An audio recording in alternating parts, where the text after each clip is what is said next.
Wherever you go, whatever you do, throw a little at it. Omax, Vest and Briefs. 2023 October 7 Israel மீது Hamas பயங்கரவாதிகள் தாக்குதல் நடத்தியதில் 1200க்கும் மேற்பட்டோர் உயிரிழந்தனர்.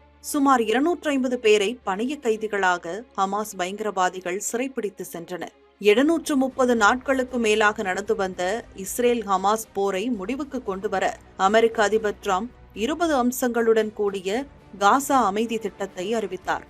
இந்த அமைதி திட்டத்தின் முதல் கட்டத்தை ஏற்றுக்கொண்ட ஹமாஸ் தங்கள் சிறைப்பிடித்து வைத்திருந்த பணைய கைதிகளில் உயிருடன் உள்ள 20 பேரை விடுவிக்க ஒப்புக்கொண்டது. அதன்படி 7 பேரை விடுவித்த ஹமாஸ் பயங்கரவாதிகள் மிச்சமுள்ள 13 பேரை செஞ்சிலுவை சங்கத்தினரிடம் ஒப்படைத்துள்ளனர். காசாவில் வீடு திரும்பும் பாதை எங்கும் இஸ்ரேல் தேசிய கொடிகள் பறக்க, திரும்பி வரும் பாதையின் ஒவ்வொரு பகுதியையும் ஒரு இராணுவ அணிவகுப்பாக மட்டுமில்லாமல் வாழ்க்கையின் நம்பிக்கையை காட்டும் அடையாளமாகவும் அமைத்திருந்தது இஸ்ரேல் ராணுவம். விடுதலைக்கு முன்னதாக பணைய கைதிகளில் சிலர் தங்கள் குடும்பத்தினருடன் வீடியோ காலில் பேசி தங்கள் அன்பை பரிமாறிக்கொண்டனர்.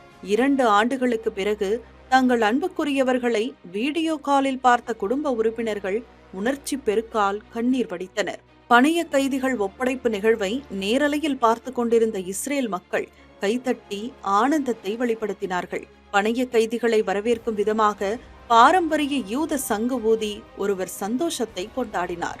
இஸ்ரேல் பிரதமர் பெஞ்சமின் நெதன்யாகுவும் அவரது மனைவி சாராவும் தங்கள் கையால் இஸ்ரேல் மக்கள் அனைவரின் சார்பாகவும் காத்திருந்து கட்டிப்பிடித்து வரவேற்பதாக எழுதப்பட்ட குறிப்புகளுடன் கூடிய பரிசுகள் திரும்பி வந்த பணைய கைதிகளுக்கு வழங்கப்பட்டது.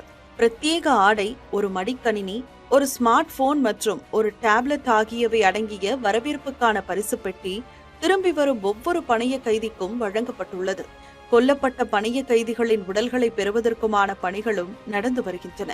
போரின் போது காசாவிலிருந்து சிறையில் தடுத்து வைக்கப்பட்ட 1700 பேரை தவிர இஸ்ரேலியர்கள் மீதான தாக்குதல்களில் தண்டனை பெற்றதற்காக ஆயுள் தண்டனை அனுபவித்து வரும் 250 ஹமாஸ் பயங்கரவாதிகளையும் மேற்கு கரை அல்லது காசாவுக்கு திருப்பி அனுப்பப்படுவார்கள் என்று எதிர்பார்க்கப்படுகிறது.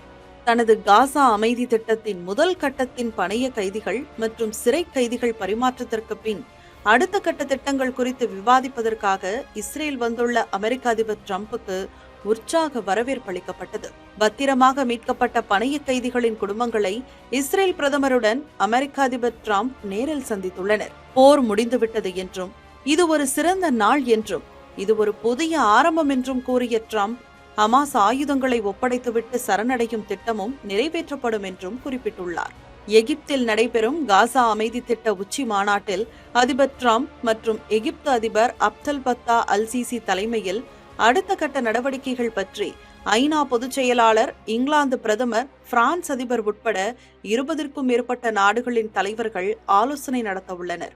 அந்த உச்சி மாநாட்டில் இஸ்ரேல் ஹமாஸ் போர் நிறுத்த ஒப்பந்தம் கையெழுத்தாகும் என்றும், நாட்டோவுக்கு மாற்றாக புதிய சர்வதேச அமைப்பு உருவாக்கப்படும் என்றும் எதிர்பார்க்கப்படுகிறது.